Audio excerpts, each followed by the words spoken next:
ஒரு கேள்வி.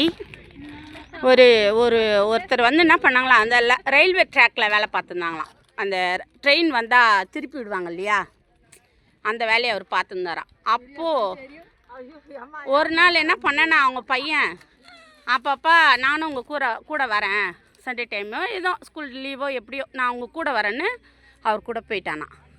போயிட்டு இவர் என்ன பண்ணார், அந்த ட்ரெயின் வரும்போது ட்ராக் திருப்புவாங்க இல்லையா, அது ட்ராக் தானே சொல்லுவாங்க, அந்த அந்த லிவரை திருப்புறதுக்கு இவர் போயிட்டாராம்.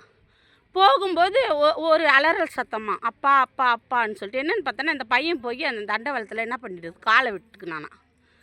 அப்போது இவர் வந்து ட்ராக்கை திருப்பணும், பையன் ஒரு பக்கம் காலை விட்டுக்குனான். ட்ரெயின் வரப்போகுது, ஆப்போசிட்லேயும் இன்னொரு ட்ரெயின் வந்துக்குது. ஒருவேளை வர ட்ரெயினை வேறு எதுவும் திருப்பி விடலாம் இல்லையா, ட்ராக்கை திருப்புறதுக்கும் இவருக்கு ஒரு வாய்ப்பு இருக்குது. ஆனால் என்ன பண்ணுது, ஆப்போசிட்லேயும் ட்ரெயின் வருது.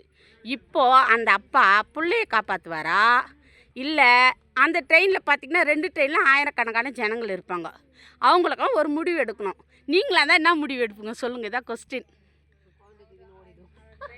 அதுதான் தூக்குறதுக்கு டைம் இல்லையே, ஆப்ஷனே அதான். ஒன்று டைம் கிடையாது, அதுக்கு டைமே கிடையாது. அப்போது 1000 பேர் போனாலும் பரவாயில்ல, சூப்பர்.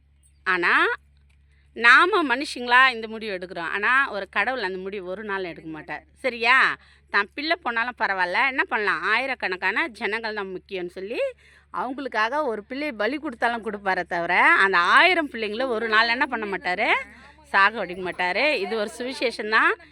ஏசப்பா கூட என்ன பண்ணார், அப்படி தான் அவர் பிள்ளையை கொடுத்து தான் நம்மளை மீட்டெடுத்தார்.